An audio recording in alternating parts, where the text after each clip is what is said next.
DJ Shri digital audio recording studio Biharigunj.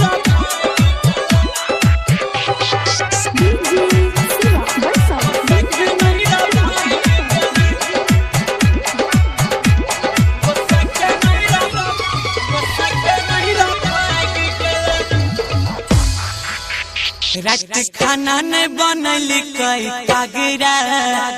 समौगी सब भाई गेले झगड़ा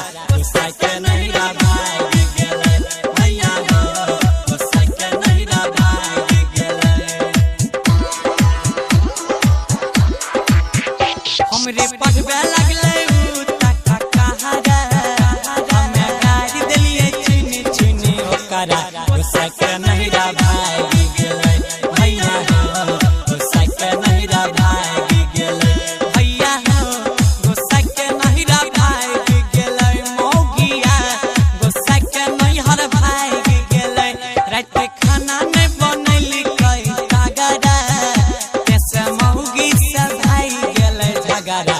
साके नहीं रा भाई गेले भैया हो साके नहीं रा भाई गेले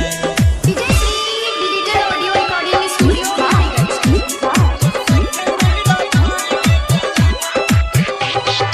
डीजे शिवा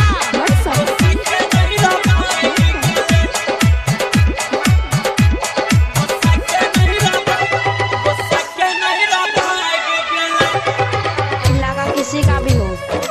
इलाका किसी का भी हो, धमाका डीजे शिवा पसंद का ही होगा, धमाका डीजे शिवा पसंद का ही होगा। जहिया सलान ले छिए अपन घर हो तहिए समाचार देने छै कहर हो देने छै कहर हो भैया हो जहिया सलान ले छिए अपन घर हो तहिए समाचार देने छै कहर हो लबरी लहबरी बोलै छै खूबे एकरा ने लागै छै के करो सदार हो हमरे पढ़बै रहै तका कहारा खाना फेंक देलिए उठाई के बहरा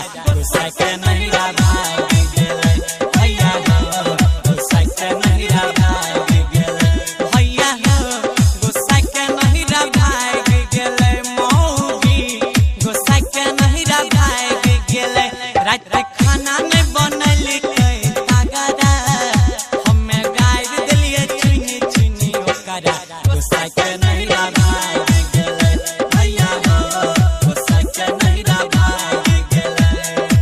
इलाका किसी का भी हो, डिजिटल ऑडियो इलाका रिकॉर्डिंग किसी का स्टूडियो भी हो, बिहारीगंज। धमाका डीजे शिवा पसंद का ही होगा, धमाका डीजे शिवा पसंद का ही होगा।